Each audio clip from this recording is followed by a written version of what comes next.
ನಮಸ್ತೆ ಸ್ನೇಹಿತರೆ, ಇವತ್ತು ನಾವು ಅಂತಿಮ BA ರಾಜ್ಯಶಾಸ್ತ್ರ ಸಾರ್ವಜನಿಕ ಆಡಳಿತ ಕೋರ್ಸ್ 4ರಲ್ಲಿ ಬ್ಲಾಕ್ 2ರಲ್ಲಿ ಅಭ್ಯಾಸವನ್ನು ಮಾಡ್ತಾ ಇದ್ದೇವೆ. ಬ್ಲಾಕ್ 2ರಲ್ಲಿ ಇವತ್ತು ನಾವು ಸಾರ್ವಜನಿಕ ನಿಗಮದ ಅರ್ಥ ಮತ್ತು ಸಾರ್ವಜನಿಕ ನಿಗಮದ ಲಕ್ಷಣಗಳನ್ನು ತಿಳ್ಕೊಳ್ಬೇಕು. ಸಾರ್ವಜನಿಕ ನಿಗಮದ ಲಕ್ಷಣಗಳು 10 ಅಂಕಕ್ಕೆ ಕೇಳುವಂತಹ ಪ್ರಶ್ನೆ. ಹಲವು ಬಾರಿ ಪ್ರಶ್ನೆ ಪತ್ರಿಕೆಯಲ್ಲಿ ಸಾರ್ವಜನಿಕ ನಿಗಮದ ಅರ್ಥ ಮತ್ತು ಲಕ್ಷಣಗಳನ್ನು ಕೇಳಿದ್ದಾರೆ. ಪುಟ ಸಂಖ್ಯೆ 78ರಲ್ಲಿದೆ ನೋಡಿ. ಪುಟ ಸಂಖ್ಯೆ 78ರಲ್ಲಿ ಸಾರ್ವಜನಿಕ ನಿಗಮದ ಲಕ್ಷಣಗಳು, ಸಾರ್ವಜನಿಕ ನಿಗಮದ ಅರ್ಥವನ್ನು ತಿಳ್ಕೊಂಡು ನಂತರ ಸಾರ್ವಜನಿಕ ನಿಗಮದ ಲಕ್ಷಣಗಳನ್ನು ನೋಡ್ಕೊಳ್ಳುವ. ಮೊದಲಿಗೆ ಸಾರ್ವಜನಿಕ ನಿಗಮ ಅಂದರೆ ಏನು ಎನ್ನುವಂಥದ್ದು. ನಿಗಮ ಅಂತ ಹೇಳಿದರೆ ಒಂದು ಇಲಾಖೆಯನ್ನು ನಾವು ನಿಗಮ ಅಂತ ಹೇಳುವಂಥದ್ದು. ಸರಕಾರಿ ನಿಗಮಗಳು ಕಾರ್ಯನಿರ್ವಾಹಕ ವರ್ಗದಲ್ಲಿ 3 ವಿಧಗಳಿದೆ. ಅದರಲ್ಲಿ ಒಂದು ಇಲಾಖೆ, ಸ್ವತಂತ್ರ ನಿಯಂತ್ರಣ ಸಂಸ್ಥೆಗಳು, ಸರಕಾರಿ ನಿಗಮಗಳು. ಸರಕಾರಿ ನಿಗಮಗಳನ್ನು ಸಾರ್ವಜನಿಕ ನಿಗಮ ಎಂದು ಕರೆಯುತ್ತಾರೆ. ರೈತರಿಗೆ ಅಥವಾ ಕೈಗಾರಿಕೋದ್ಯಮಿಗಳಿಗೆ ಸಾಲವನ್ನು ಕೊಡುವ ದೃಷ್ಟಿಯಿಂದಲೂ ಸರಕಾರವು ನಿಗಮವೊಂದನ್ನು ಸ್ಥಾಪಿಸಬಹುದು. ಅದು ಯಾವುದೇ ಒಂದು ಕಾರಣಕ್ಕಿರ್ಬೋದು, ಸರಕಾರವು ಒಂದು ನಿಗಮವನ್ನು ಸ್ಥಾಪನೆ ಮಾಡ್ತದೆ. ಇಲ್ಲಿ ಸರಕಾರ ಎಂಬ ಪದ ಕೇಂದ್ರ ಸರ್ಕಾರ ಇರ್ಬೋದು, ರಾಜ್ಯ ಸರ್ಕಾರ ಇರ್ಬೋದು, ಅಥವಾ ಸ್ಥಳೀಯ ಸರ್ಕಾರ ಕೂಡ ಆಗಿರ್ಬೋದು. ಈ 3 ಕೂಡ ಅದು ಸೂಚಿಸುವಂಥದ್ದು. ಈ 3 ರೀತಿಯ ಸರ್ಕಾರಗಳಲ್ಲಿ ಯಾವುದೇ ಒಂದು ಸರ್ಕಾರವು ವ್ಯಾಪಾರ ನಡೆಸಲು ಉದ್ದೇಶಿಸಿದರೆ ಒಂದು ಶಾಸನ ಮಾಡಿ ಸರಕಾರಿ ನಿಗಮವನ್ನು ಸ್ಥಾಪಿಸುತ್ತದೆ. ಆ ಕಾರಣದಿಂದಲೇ ಪ್ರೊಫೆಸರ್ ಡಿಮಾಕ್ ರವರು ವ್ಯಾಪಾರದ ಅಥವಾ ಹಣಕಾಸಿನ ಉದ್ದೇಶಕ್ಕೋಸ್ಕರ ಕೇಂದ್ರ, ರಾಜ್ಯ ಅಥವಾ ಸ್ಥಳೀಯ ಸರ್ಕಾರದ ಅಡಿಯಲ್ಲಿ ಕಾನೂನಿನ ಮೂಲಕ ಸನ್ನದು ನೀಡಲ್ಪಟ್ಟಿರುವ ಸರಕಾರಿ ಉದ್ಯಮವೇ ನಿಗಮ ಎಂದು ಸರಕಾರಿ ನಿಗಮಕ್ಕೆ ವ್ಯಾಖ್ಯೆಯನ್ನು ನೀಡುತ್ತಾರೆ. MC ಶುಕ್ಲವರ ಪ್ರಕಾರ ಗೊತ್ತುಪಡಿಸಿದ ಅಧಿಕಾರ ಮತ್ತು ಕರ್ತವ್ಯಗಳನ್ನು ಹೊಂದಿದ್ದು, ಆರ್ಥಿಕವಾಗಿ ಸ್ವತಂತ್ರವಾಗಿದ್ದು, ವ್ಯಾಪಾರಿ ಚಟುವಟಿಕೆಯ ಬಗ್ಗೆ ನಿರ್ದಿಷ್ಟ ಅಧಿಕಾರ ವ್ಯಾಪ್ತಿಯನ್ನು ಹೊಂದಿರುವ ಶಾಸನದ ಮೂಲಕ ಸೃಷ್ಟಿಯಾದಂತಹ ಉದ್ಯಮ ಸಂಸ್ಥೆಯೇ ಸರಕಾರಿ ನಿಗಮ ಎಂದು ನಿಗಮದ ಬಗ್ಗೆ ನಿರೂಪಣೆಯನ್ನು ನೀಡ್ತಾರೆ. ಇನ್ನು ಸಾರ್ವಜನಿಕ ನಿಗಮದ ಲಕ್ಷಣಗಳ ಬಗ್ಗೆ ತಿಳ್ಕೊಳ್ಬೇಕು. ಸಾರ್ವಜನಿಕ ನಿಗಮದ ಲಕ್ಷಣಗಳಲ್ಲಿ ಅವರು ಈ ರೀತಿಯ ಪಾಯಿಂಟ್ಸ್ಗಳನ್ನು ಕೊಟ್ಟಿದ್ದಾರೆ. ಅದರಲ್ಲಿ ನಾವು ಮೇನ್ ಪಾಯಿಂಟ್ಸ್ ಆಗಿ ಅದನ್ನು ಗುರುತನ್ನು ಹಾಕ್ಕೊಳ್ಬೇಕು. ಒಟ್ಟು ಅವರು ನಮಗೆ 7 ಪಾಯಿಂಟ್ಸ್ಗಳನ್ನು ಕೊಟ್ಟಿದ್ದಾರೆ. ಸಾರ್ವಜನಿಕ ನಿಗಮದ ಲಕ್ಷಣಗಳಲ್ಲಿ 7 ಪಾಯಿಂಟ್ಸ್ಗಳಿದೆ. ಅದರ ಮುಖ್ಯವಾದ ಪಾಯಿಂಟ್ಸ್ಗಳನ್ನು ಈ ರೀತಿ ಗುರುತನ್ನು ಹಾಕ್ಕೊಂಡಿದ್ದೇನೆ. ಹಾಗೆ ಅದನ್ನು ನಿಮಗೆ ನಾನು ವಿವರಿಸ್ತಾ ಹೋಗ್ತೇನೆ. 1. ಸಾರ್ವಜನಿಕ ನಿಗಮದ ಲಕ್ಷಣಗಳಲ್ಲಿ ಕಾನೂನಿನ ದೃಷ್ಟಿಯಲ್ಲಿ ಒಂದು ವ್ಯಕ್ತಿ ಎಂದು ಪರಿಗಣಿಸಲಾಗುವುದು. ಕಾನೂನಿನ ದೃಷ್ಟಿಯಲ್ಲಿ ಒಂದು ವ್ಯಕ್ತಿ ಎಂದು ಪರಿಗಣಿಸಲಾಗಿರುತ್ತದೆ. 2. ನಿಗಮವೊಂದನ್ನು ರಚಿಸಬೇಕಾದರೆ ಕಾನೂನನ್ನು ಮಾಡಿ ರಚಿಸಬೇಕಾಗುತ್ತದೆ. ನಿಗಮವೊಂದನ್ನು ರಚಿಸಬೇಕಾದರೆ ಕಾನೂನು ಮಾಡಿ ರಚಿಸಬೇಕಾಗುತ್ತದೆ. ವ್ಯಾಪಾರ ಮಾಡುವ ಏಕೈಕ ಉದ್ದೇಶದಿಂದ ನಿಗಮವನ್ನು ಸ್ಥಾಪಿಸಿದಾಗ್ಯೂ ಸಹ ಅದರ ಮುಖ್ಯ ಉದ್ದೇಶವು ಜನಸೇವೆಯನ್ನು ಮಾಡುವುದು. ವ್ಯಾಪಾರ ಮಾಡುವ ಏಕೈಕ ಉದ್ದೇಶದಿಂದ ನಿಗಮವನ್ನು ಸ್ಥಾಪನೆ ಮಾಡಿದಾಗಿಯೂ ಕೂಡ ಅದರ ಮುಖ್ಯ ಉದ್ದೇಶ ಜನಗಳ ಸೇವೆಯನ್ನು ಮಾಡುವುದು. 4ನೇ ಪಾಯಿಂಟ್, ಸರಕಾರಿ ನೌಕರಗಳು ಎಂದು ಪರಿಗಣಿಸಲಾಗುವುದಿಲ್ಲ. ಈ ಸಾರ್ವಜನಿಕ ನಿಗಮಗಳನ್ನು ಸರಕಾರಿ ನೌಕರರೆಂದು ಪರಿಗಣಿಸಲಾಗುವುದಿಲ್ಲ. 5ನೇ ಪಾಯಿಂಟ್, ಯಾವ ಉದ್ದೇಶಕ್ಕೋಸ್ಕರ ಸ್ಥಾಪಿಸಲಾಗಿರುತ್ತದೆಯೋ ಅದೇ ಉದ್ದೇಶಕ್ಕೋಸ್ಕರ ನಿಗಮವು ಕಾರ್ಯನಿರ್ವಹಿಸಬೇಕು. ಯಾವ ಉದ್ದೇಶಕ್ಕೋಸ್ಕರ ಸ್ಥಾಪಿಸಲಾಗಿರುತ್ತದೆಯೋ ಅದೇ ಉದ್ದೇಶವನ್ನು ನಿಗಮವು ಕಾರ್ಯನಿರ್ವಹಿಸಬೇಕು. 6ನೇ ಪಾಯಿಂಟ್, ನಿಗಮವು ಶಾಸಕಾಂಗದ ಹತೋಟಿಯಿಂದ ಬಹುಮಟ್ಟಿಗೆ ಸ್ವಾಯತ್ತತೆಯನ್ನು ಪಡೆದಿರುತ್ತದೆ. ನಿಗಮವು ಶಾಸಕಾಂಗದ ಹತೋಟಿಯಿಂದ ಬಹುಮಟ್ಟಿಗೆ ಸ್ವಾಯತ್ತತೆಯನ್ನು ಪಡೆದಿರುತ್ತದೆ. 7ನೇ ಪಾಯಿಂಟ್, ಕಾರ್ಯಾಂಗದ ಹತೋಟಿಯಿಂದಲೂ ಸಾಕಷ್ಟು ಸ್ವಾತಂತ್ರ್ಯ ಹಾಗೂ ಸ್ವಾಯತ್ತತೆಯನ್ನು ಪಡೆದಿರುತ್ತದೆ. ಕಾರ್ಯಾಂಗದ ಹತೋಟಿಯಿಂದ ಸಾಕಷ್ಟು ಸ್ವಾತಂತ್ರ್ಯ ಹಾಗೂ ಸ್ವಾಯತ್ತತೆಯನ್ನು ಪಡೆದಿರುತ್ತದೆ. ಇವಿಷ್ಟು 7 ಪಾಯಿಂಟ್ ಸಾರ್ವಜನಿಕ ನಿಗಮಗಳ ಲಕ್ಷಣಗಳಲ್ಲಿ ಬರುವಂಥದ್ದು. ಒಂದೊಂದನ್ನೇ ತಿಳಿತಾ ಹೋಗುವ. ಮೊದಲಿಗೆ ಈ ಸಾರ್ವಜನಿಕ ನಿಗಮ ಎನ್ನುವಂಥದ್ದನ್ನು ಕಾನೂನಿನ ದೃಷ್ಟಿಯಲ್ಲಿ ಒಬ್ಬ ವ್ಯಕ್ತಿ ಎಂದು ಪರಿಗಣಿಸಲಾಗ್ತದಂತೆ. ಅಂದರೆ ಒಂದು ನಿಗಮವನ್ನು ಒಬ್ಬ ವ್ಯಕ್ತಿ ಅಂತ ಪರಿಗಣಿಸುವಂಥದ್ದು. ಈಗ ನಿಗಮ ಅಂತ ಹೇಳಿದರೂ ಕೂಡ, ಇಲಾಖೆ ಅಂತ ಹೇಳಿದರೂ ಕೂಡ ನಾವೀಗ ಆ ಒಂದು ಇಲಾಖೆಯಲ್ಲಿ ಕೆಲಸ ಮಾಡುವಂಥವರು ವ್ಯಕ್ತಿಗಳು. ಆ ಒಂದು ನಿಗಮದಲ್ಲಿ ಕೆಲಸ ಮಾಡುವಂಥವರು ವ್ಯಕ್ತಿಗಳು. ಅದರಿಂದ ಇಲ್ಲಿ ಅವರು ಕಾನೂನಿನ ದೃಷ್ಟಿಯಲ್ಲಿ ಒಂದು ವ್ಯಕ್ತಿ ಅಥವಾ ವ್ಯಕ್ತಿ ಎಂದು ಪರಿಗಣಿಸಲಾಗ್ತದೆ ಅಂತ ಹೇಳ್ತಾರೆ. ನಿಗಮದ ಪ್ರಥಮ ಲಕ್ಷಣ ಅಂತ ಹೇಳಿದರೆ, ನಿಗಮವನ್ನು ಕಾನೂನಿನ ದೃಷ್ಟಿಯಲ್ಲಿ ಒಂದು ವ್ಯಕ್ತಿ ಎಂದು ಪರಿಗಣಿಸಲಾಗುತ್ತದೆ.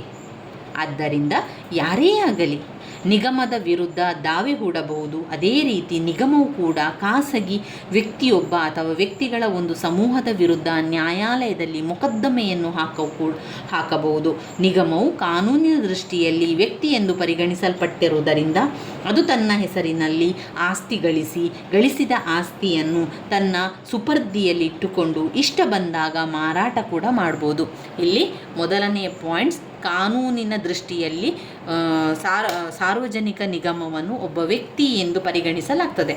ಆದ್ದರಿಂದ ಇಲ್ಲಿ ಯಾವುದೇ ರೀತಿಯ ತೊಂದರೆ ಬಂದರೆ ಇರ್ಬೋದು ಅಥವಾ ಯಾವುದೇ ಒಂದು ಕಾರಣಕ್ಕೆ ಆ ಒಂದು ನಿಗಮದ ವಿರುದ್ಧ ದಾವೆಯನ್ನು ಹಾಕ್ಬೋದು, ಕೋರ್ಟಿನಲ್ಲಿ ಕೇಸನ್ನು ಹಾಕ್ಬೋದು.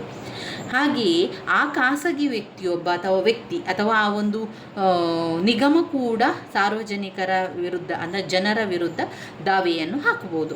ಈ ಒಂದು ನಿಗಮವು ಕಾನೂನಿನ ದೃಷ್ಟಿಯಲ್ಲಿ ವ್ಯಕ್ತಿ ಎಂದು ಪರಿಗಣಿಸುವುದರಿಂದ ಈ ರೀತಿಯಾಗಿ ಮಾಡಲಿಕ್ಕೆ ಸಾಧ್ಯ ಇರುವಂಥದ್ದು.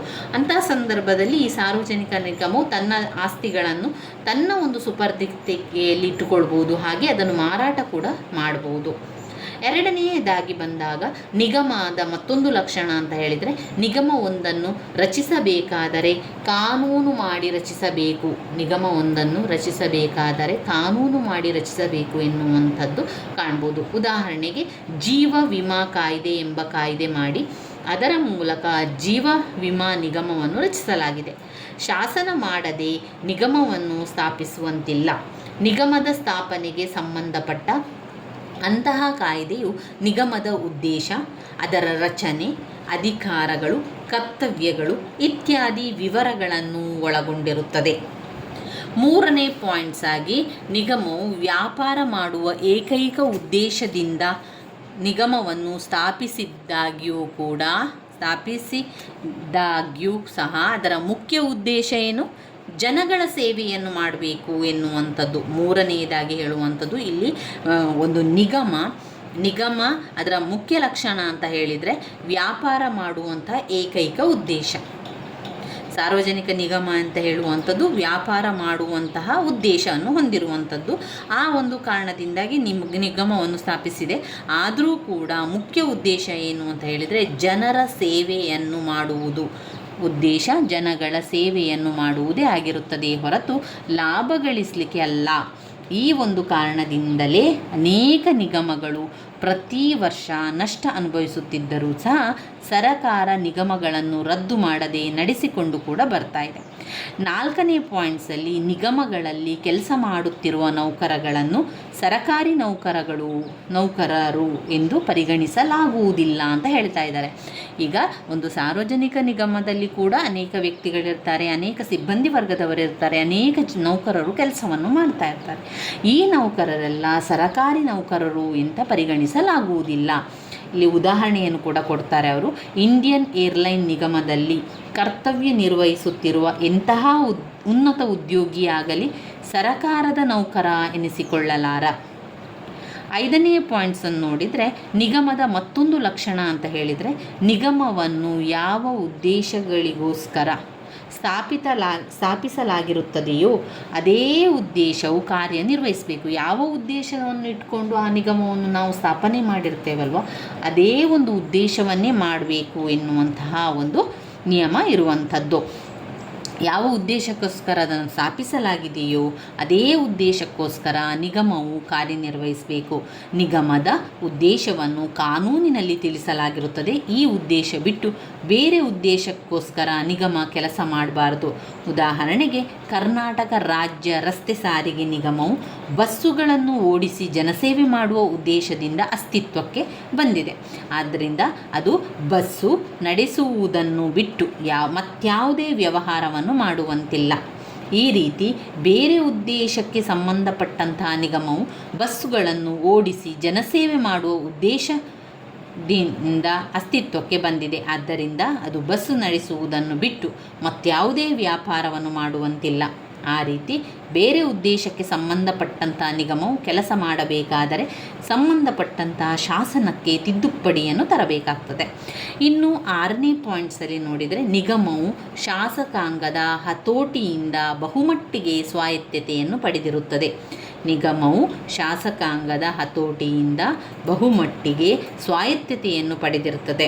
ಇಲ್ಲಿ ನಿಗಮದ ಮೇಲೆ ಶಾಸಕಾಂಗಕ್ಕೆ ಹೆಚ್ಚಿನ ನಿಯಂತ್ರಣ ಇರದೆ ನಿಗಮವು ತನ್ನದೇ ಆದ ಸ್ವಾತಂತ್ರ್ಯವನ್ನು ಅದು ಪಡೆದಿದ್ದು ಅದಕ್ಕನುಗುಣವಾಗಿ ಕಾರ್ಯವನ್ನು ಕೂಡ ಮಾಡ್ತಾ ಇರುವಂಥದ್ದು. ವ್ಯಾಪಾರವೊಂದನ್ನು ಮಾಡಲು ಶಾಸಕಾಂಗವು ಕೇವಲ ಒಂದು ಕಾನೂನು ಮಾಡುತ್ತದೆ. ಈ ವ್ಯಾಪಾರಕ್ಕೆ ಬೇಕಾದ ಒಟ್ಟು ಬಂಡವಾಳದಲ್ಲಿ ಸ್ವಲ್ಪ ಬಂಡವಾಳವನ್ನು ಮಾತ್ರ ಧನರೂಪ ಮೂಲಧನವನ್ನಾಗಿ ನೀಡಿರುವಂಥದ್ದು. ನಿಗಮವು ವ್ಯಾಪಾರ ಮಾಡಿ ಶಾಸಕಾಂಗವು ನೀಡಿದಂಥ ಹಣಕ್ಕೆ ತನ್ನ ಲಾಭವನ್ನು ಸೇರಿಸಿ ಒಟ್ಟು ಹಣವನ್ನು ತನ್ನ ಸುಪರ್ದಿನಲ್ಲಿಯೇ ಇಟ್ಟುಕೊಳ್ಳುತ್ತದೆ. ಆ ಹಣವನ್ನು ತನಗಿಷ್ಟ ಬಂದ ರೀತಿಯಲ್ಲಿ ಮತ್ತಷ್ಟು ಲಾಭ ಗಳಿಸಲು ತೊಡಗಿಸಿಕೊಳ್ಳುವ ಸ್ವಾತಂತ್ರ್ಯ ಕೂಡ ಅದಕ್ಕೆ ಇವೆ. ತಾನು ಗಳಿಸಿದ ಹಣವನ್ನು ಯಾವ ರೀತಿ ನಿಗಮವು ತೊಡಗಿಸಿದೆ ಎಂಬುದರ ಬಗ್ಗೆ ನಿಗಮವು ಶಾಸಕಾಂಗಕ್ಕೆ ಜವಾಬ್ದಾರನಾಗಿರುವುದಿಲ್ಲ. ಇನ್ನು 7ನೇದಾಗಿ ಮತ್ತು ಕೊನೆಯ ಪಾಯಿಂಟ್ಸ್ ಆಗಿ, ಕಾರ್ಯಾಂಗದ ಹತೋಟಿಯಿಂದಲೂ ಸಾಕಷ್ಟು ಸ್ವಾತಂತ್ರ್ಯ ಹಾಗೂ ಸ್ವಾಯತ್ತತೆಯನ್ನು ಪಡೆದಿರುತ್ತದೆ. ನಿಗಮದ ಮತ್ತೊಂದು ಲಕ್ಷಣ ಅಂತ ಹೇಳಿದರೆ, ನಿಗಮಗಳು ಕಾರ್ಯಾಂಗದ ಹತೋಟಿಯಿಂದಲೂ ಸಾಕಷ್ಟು ಸ್ವಾತಂತ್ರ್ಯ ಅಥವಾ ಸ್ವಾಯತ್ತತೆಯನ್ನು ಪಡೆದಿರುತ್ತದೆ. ನಿಗಮದ ಪ್ರತಿನಿತ್ಯದ ಕಾರ್ಯದಲ್ಲಿ ಕಾರ್ಯಾಂಗ ಮಧ್ಯಪ್ರವೇಶಿಸುವಂತಿಲ್ಲ. ಇಲಾಖೆಯೊಂದರ ಒಳಗೆ ಅದರ ಕಾರ್ಯಚಟುವಟಿಕೆಗಳಲ್ಲಿ ಮಧ್ಯಪ್ರವೇಶಿಸುವ ರೀತಿಯಲ್ಲಿ ಕಾರ್ಯಾಂಗವು ನಿಗಮದ ಆಂತರಿಕ ವಿಷಯಗಳ ಬಗ್ಗೆ ಹಸ್ತಕ್ಷೇಪ ಮಾಡುವಂತಿಲ್ಲ. ನಿಗಮಗಳ ಮ್ಯಾನೇಜಿಂಗ್ ಡೈರೆಕ್ಟರ್ಗಳ ಮಾತ್ರ ಅಂತಹ ಹಸ್ತಕ್ಷೇಪ ನಡೆಸುವಂಥ ಅಧಿಕಾರ ಹೊಂದಿರುತ್ತಾರೆ. ಇವಿಷ್ಟು ಸಾರ್ವಜನಿಕ ನಿಗಮದ ಲಕ್ಷಣಗಳಲ್ಲಿ ನಾವು ನೋಡ್ಕೊಳ್ಬೇಕಾಗಿರುವಂಥದ್ದು. ಮುಖ್ಯವಾದಂತಹ ಪಾಯಿಂಟ್ಸ್ಗಳನ್ನು ಹೇಳ್ತಾ ಹೋಗ್ತೇನೆ. ಸಾರ್ವಜನಿಕ ನಿಗಮವು ಕಾನೂನಿನ ದೃಷ್ಟಿಯಲ್ಲಿ ಒಂದು ವ್ಯಕ್ತಿ ಎಂದು ಪರಿಗಣಿಸಲಾಗಿದೆ. ಕಾನೂನಿನ ದೃಷ್ಟಿಯಲ್ಲಿ ಒಂದು ವ್ಯಕ್ತಿ ಎಂದು ಪರಿಗಣಿಸಲಾಗುವುದು. 2, ನಿಗಮವೊಂದನ್ನು ರಚಿಸಬೇಕಾದರೆ ಕಾನೂನು ಮಾಡಿ ರಚಿಸಬೇಕಾಗುತ್ತದೆ. ಜೀವ ವಿಮಾ ಕಂಪನಿ ಎಂಬ ಕಾಯ್ದೆ ಮಾಡಿ ಅದರ ಮೂಲಕ ಜೀವ ವಿಮಾ ನಿಗಮವನ್ನು ರಚಿಸಲಾಗಿರುವಂಥದ್ದು. 2ನೇದಾಗಿ, ನಿಗಮವೊಂದನ್ನು ರಚಿಸಬೇಕಾದರೆ ಕಾನೂನನ್ನು ಮಾಡಿ ರಚಿಸಬೇಕಾಗುತ್ತದೆ. 3ನೇ ಪಾಯಿಂಟ್, ವ್ಯಾಪಾರ ಮಾಡುವಂಥ ಏಕೈಕ ಉದ್ದೇಶದಿಂದ ನಿಗಮವನ್ನು ಸ್ಥಾಪಿಸಿದ್ದು ಅದರ ಮುಖ್ಯ ಉದ್ದೇಶ ಜನಗಳ ಸೇವೆ ಮಾಡುವುದು. ಅದರ ಮುಖ್ಯ ಉದ್ದೇಶ ಜನಗಳ ಸೇವೆ ಮಾಡುವುದು. 4ನೇದಾಗಿ, ಸರಕಾರಿ ನೌಕರಗಳು ಎಂದು ಪರಿಗಣಿಸಲಾಗುವುದಿಲ್ಲ. ಸಾರ್ವಜನಿಕ ನಿಗಮಗಳು ನೌಕರರನ್ನು ಸರಕಾರಿ ನೌಕರರು ಎಂದು ಪರಿಗಣಿಸಲಾಗುವುದಿಲ್ಲ. ಉದಾಹರಣೆ ನೋಡಿದರೆ, ಇಂಡಿಯನ್ ಏರ್ಲೈನ್ ವಿಮಾದಲ್ಲಿ ಕರ್ತವ್ಯ ನಿರ್ವಹಿಸುತ್ತಿರುವ ಇಂತಹ ಉನ್ನತ ಉದ್ಯೋಗಿಯಾಗಲಿ ಸರಕಾರದ ನೌಕರ ಎನಿಸಿಕೊಳ್ಳಲಾರ. 5ನೇ ಪಾಯಿಂಟ್ನಲ್ಲಿ, ಯಾವ ಉದ್ದೇಶಕ್ಕೋಸ್ಕರ ಸ್ಥಾಪಿಸಲಾಗಿರುತ್ತದೆಯೋ ಅದೇ ಉದ್ದೇಶವನ್ನು ನಿಗಮವು ಕಾರ್ಯನಿರ್ವಹಿಸಬೇಕು. ನಿಗಮದ ಉದ್ದೇಶವನ್ನು ಕಾನೂನಿನಲ್ಲಿ ತಿಳಿಸಲಾಗಿರುತ್ತದೆ. ಆ ಉದ್ದೇಶ ಬಿಟ್ಟು ಬೇರೆ ಉದ್ದೇಶಕ್ಕೋಸ್ಕರ ನಿಗಮ ಕೆಲಸ ಮಾಡಬಾರದು. ಉದಾಹರಣೆಗೆ, ಕರ್ನಾಟಕ ರಾಜ್ಯ ರಸ್ತೆ ಸಾರಿಗೆ ನಿಗಮ ಬಸ್ಸುಗಳನ್ನು ಓಡಿಸಿ ಜನಸೇವೆ ಮಾಡುವ ಉದ್ದೇಶದಿಂದ ಅಸ್ತಿತ್ವಕ್ಕೆ ಬಂದಿದೆ. ಆದ್ದರಿಂದ ಅದು ಬಸ್ಸು ನಡೆಸುವುದನ್ನು ಬಿಟ್ಟು ಮತ್ಯಾವುದೇ ವ್ಯಾಪಾರವನ್ನು ಮಾಡುವಂತಿಲ್ಲ. ಈ ರೀತಿ ಬೇರೆ ಉದ್ದೇಶಕ್ಕೆ ಸಂಬಂಧಪಟ್ಟಂತೆ ನಿಗಮವು ಬಸ್ಸುಗಳನ್ನು ಓಡಿಸಿ ಜನಸೇವೆ ಮಾಡುವ ಉದ್ದೇಶದಿಂದ ಅಸ್ತಿತ್ವಕ್ಕೆ ಬಂದಿದೆ. ಆದ್ದರಿಂದ ಅದು ಬಸ್ ನಡೆಸುವುದನ್ನು ಬಿಟ್ಟು ಮತ್ಯಾವುದೇ ವ್ಯಾಪಾರವನ್ನು ಮಾಡುವಂತಿಲ್ಲ. ಈ ರೀತಿ ಬೇರೆ ಉದ್ದೇಶಕ್ಕೆ ಸಂಬಂಧಪಟ್ಟಂತೆ ನಿಗಮವು ಕೆಲಸ ಮಾಡಬೇಕಾದರೆ ಸಂಬಂಧಪಟ್ಟ ಶಾಸನಕ್ಕೆ ತಿದ್ದುಪಡಿಯನ್ನು ತರಬೇಕು. ಹಾಗೆಯೇ 6ನೇ ಪಾಯಿಂಟ್, ನಿಗಮವು ಶಾಸಕಾಂಗದ ಹತೋಟಿಯಿಂದ ಬಹುಮಟ್ಟಿಗೆ ಸ್ವಾಯತ್ತತೆಯನ್ನು ಪಡೆದಿರುತ್ತದೆ. ನಿಗಮವು ಶಾಸಕಾಂಗದ ಹತೋಟಿಯಿಂದ ಬಹುಮಟ್ಟಿಗೆ ಸ್ವಾಯತ್ತತೆಯನ್ನು ಪಡೆದಿರುತ್ತದೆ. ತನ್ನದೇ ಆದ ಸ್ವಾತಂತ್ರ್ಯವನ್ನು ಕೂಡ ಹೊಂದಿರುತ್ತಾರೆ. 7ನೇ ಪಾಯಿಂಟ್, ಕೊನೆಯದಾಗಿ, ಕಾರ್ಯಾಂಗದ ಹತೋಟಿಯಿಂದಲೂ ಸಾಕಷ್ಟು ಸ್ವಾತಂತ್ರ್ಯ ಅಥವಾ ಸ್ವಾಯತ್ತತೆಯನ್ನು ಪಡೆದಿರುತ್ತದೆ. ಕಾರ್ಯಾಂಗದ ಹತೋಟಿಯಿಂದಲೂ ಸಾಕಷ್ಟು ಸ್ವಾತಂತ್ರ್ಯ ಅಥವಾ ಸ್ವಾಯತ್ತತೆಯನ್ನು ಪಡೆದಿರುತ್ತದೆ. ನಿಗಮದ ಪ್ರತಿನಿತ್ಯದ ಕಾರ್ಯದಲ್ಲಿ ಕಾರ್ಯಾಂಗ ಮಧ್ಯಪ್ರವೇಶಿಸುವಂತಿಲ್ಲ. ಇಲಾಖೆಯೊಂದರ ಒಳಗೆ ಅದರ ಕಾರ್ಯಚಟುವಟಿಕೆಯಲ್ಲಿ ಮಧ್ಯಪ್ರವೇಶಿಸುವ ರೀತಿಯಲ್ಲಿ ಕಾರ್ಯಾಂಗವು ನಿಗಮದ ಆಂತರಿಕ ವಿಷಯಗಳ ಬಗ್ಗೆ ಹಸ್ತಕ್ಷೇಪ ಮಾಡುವಂತಿಲ್ಲ. ನಿಗಮಗಳ ಮ್ಯಾನೇಜಿಂಗ್ ಡೈರೆಕ್ಟರ್ಗಳ ಮಾತ್ರ ಅಂತಹ ಹಸ್ತಕ್ಷೇಪ ನಡೆಸುವ ಅಧಿಕಾರವನ್ನು ಹೊಂದಿರುತ್ತಾರೆ. ಇನ್ನು ಇದರಲ್ಲಿ ನಾವು ಈ ಒಂದು ಘಟಕದಲ್ಲಿ ನಾವು ನೋಡ್ಕೊಳ್ಬೇಕಾಗಿರುವಂಥದ್ದು ಸಾರ್ವಜನಿಕ ನಿಗಮದ ಲಕ್ಷಣಗಳನ್ನು ಮಾತ್ರ. ಹಾಗೆಯೇ ಮುಂದಿನ ಒಂದು ತರಗತಿಯಲ್ಲಿ, ಮುಂದಿನ ಒಂದು ವಿಡಿಯೋದಲ್ಲಿ ನಾವು ಓದ್ಕೊಳ್ಬೇಕಾಗಿರುವಂತಹ ಘಟಕ ಅಂತ ಹೇಳಿದರೆ ಅದು ಘಟಕ 11, ನಾಗರಿಕ ಸೇವಾ ವರ್ಗದ ಲಕ್ಷಣಗಳು. ನಾಗರಿಕ ಸೇವಾ ವರ್ಗದ ಲಕ್ಷಣಗಳು ಮತ್ತು ನಾಗರಿಕ ಆಡಳಿತ ಸಿಬ್ಬಂದಿ ವರ್ಗದ ವಿಧಗಳು. ಸಿಬ್ಬಂದಿ ವರ್ಗದ ವಿಧಗಳನ್ನು ನಾವು ಮುಂದಿನ ವಿಡಿಯೋದಲ್ಲಿ ತಿಳ್ಕೊಳ್ಳುವ ಸ್ನೇಹಿತರೆ. ನನ್ನ ವಿಡಿಯೋಸ್ ಎಲ್ಲ ನಿಮಗೆ ಇಷ್ಟ ಆಗ್ತಾ ಇದ್ದರೆ ಲೈಕ್ ಕೊಡಿ, ಶೇರ್ ಮಾಡಿ, ಸಬ್ಸ್ಕ್ರೈಬ್ ಮಾಡಲಿಕ್ಕೆ ಮರಿಬೇಡಿ. ಧನ್ಯವಾದಗಳು.